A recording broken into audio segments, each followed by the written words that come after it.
நம்ம தரிசித்து நடவாமல் விசுவாசித்து நடக்கிறோம். ஆமென், ஆமென். அப்ப விசுவாசம் நமக்கு தேவையா இல்லையா? இங்கிலீஷ்ல எப்படி போட்டிருக்கு தெரியுமா? For our life is matter of faith, not of sight. நம்ம விசுவாசத்துல இப்ப என்ன கேக்குறாரு ஆண்டவர்? நம்ம விசுவாசத்துல நடக்கிறவர்களாக இருக்கும். தரிசித்து நடவாமல் எல்லாம் பார்த்துட்டோம்.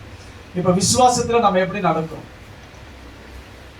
விசுவாசினா எப்படி இருக்கணும்னா, கர்த்தரை சார்ந்து நான் செய்ய போகிறேன், ஆண்டவரே எனக்கு சாதிச்சு கொடுங்க, எனக்கு விடுதலை கொடுங்க. அதனாலதான் 146 என்ன வாசி, அவர் எப்படி இருக்கிறாராமா? அவர் நமக்கு என்னென்ன செய்யறாரு பாருங்க. 7வது வசனத்துல வாசிங்க. ஒடுக்கப்பட்டவர்களுக்கு நியாயம் செய்கிறார். விசுவாசம் தான். நம்ம ஒடுக்கப்பட்டிருந்தா நமக்கு நியாயம் செய்கிறார், அதுதான் விசுவாசம். பசியாக இருக்கிறவர்களுக்கு நானும் பசியாக இருக்கிறேன், எனக்கு ஆகாரம் கொடுப்பார், எனக்கு சாப்பாடு கொடுப்பார். ஆனா பசியாக இருக்கிறவர்களுக்கு தேவன் சாப்பாடு தரார். எவ்வளவு நல்லது. அப்ப உங்க சாப்பாட்டுக்கு எவ்வளவு கனத்தை கொடுக்குறீங்க?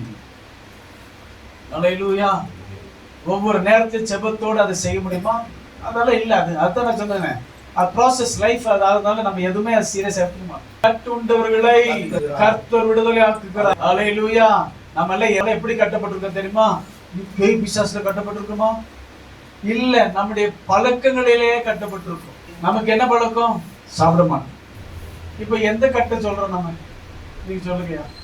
கட்டுண்டவர்களை விடுதலை ஆக்கணும், அவங்களே விடுதலை ஆக்கு. கட்டுண்டவர்களை யார் விடுதலை ஆக்குறது? ஆஸ்பத்திரி விடுதலை ஆக்கு, இந்த போன விடுதலை ஆக்கு. தோத்தணும். எத்தனை பேர் விளங்குது இல்லையா பிரதர்? கண்டது போனதெல்லாம் தின்றீங்க. ஆமென். நல்ல டீ குடிக்க வேண்டியது. ஒரு நாளைக்கு எத்தனை டீ குடிப்பீங்க? இல்ல, ஏத்திட்டே இருங்க. ஆமென். இல்ல, தவறு. இப்ப இந்த கட்டு, இதுதான் கட்டுன்ற. நம்ம பழக்கங்களை நம்மளே என்ன பண்ணிட்டோம்? தவறா பழகிட்டோம். பேய் பிசாசு விடுங்க, பாவம் அது எங்கே கிடக்குது. தெருவில் ஓடுற பிசாசு எல்லாம் நம்ம தூக்கி விட்டுக்குன்னு. ஆமென். எல்லாம் இந்த பிசாசு பண்ணிச்சுன்னா அவன் எங்கேயோ போயிட்டு கிடக்குறான். ஆனா நமக்குள்ள இருக்கு பார்த்தீங்களா, பல தவறான பழக்கங்கள் தான் நமக்குள்ளாக இருக்க கட்டு. இந்த கட்டுனால நம்ம தேவனை ஆராதிக்க முடிய மாட்டேங்குது. ஆமென். எவ்வளவு சாப்பிடணும் நமக்கு அளவு இல்லை.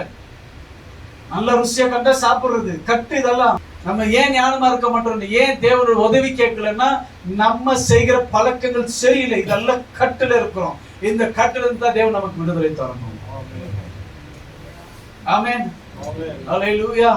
இந்த கட்டு, இது போல பழக்கங்களே சரியில்லாத, தேவனுக்கு பிடித்த பழக்கங்கள் இல்லாம நமக்கு பிடித்த ஒரு பழக்கத்துல வச்சுட்டு நான் இப்படித்தான் வாழ்வேன், நான் இப்படித்தான் இருப்பேன்னா, அப்ப தேவனுக்கு பிடிச்சா இல்லையா நமக்கு தெரியுமா? அல்லேலூயா.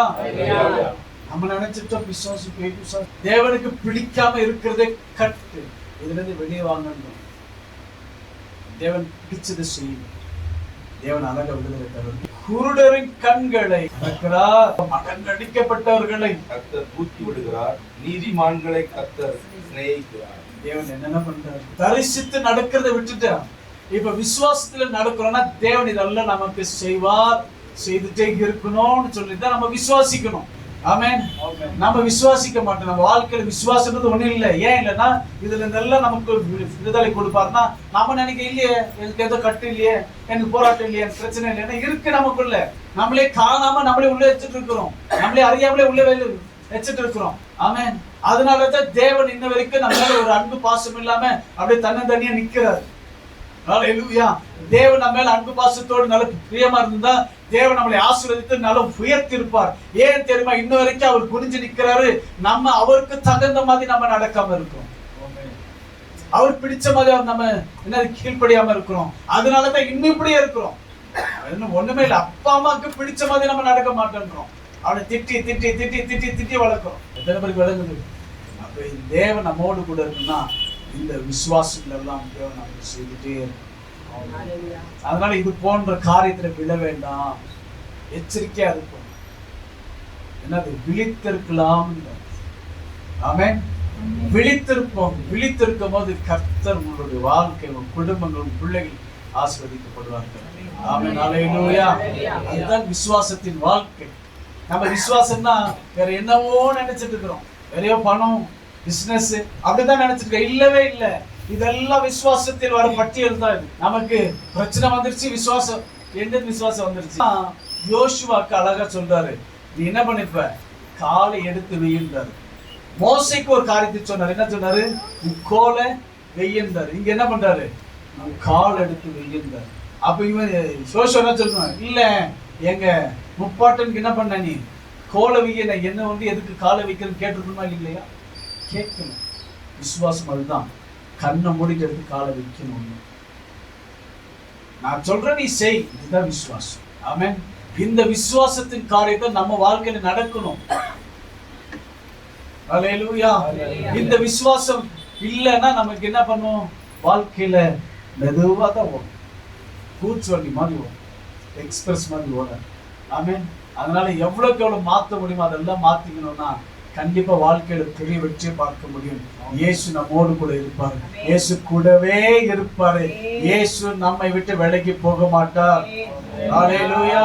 இயேசு நம்மோடு கூட இருப்பார். இயேசு இருக்கிற வரைக்கும் உங்களுக்கு வெற்றி, உங்களுக்கு ஜெயம், உங்களுக்கு ஆசீர்வாதம், உங்களுக்கு சுகம், ஆரோக்கியம், சமாதானம், சந்தோஷம் வந்துட்டே இருக்கும்.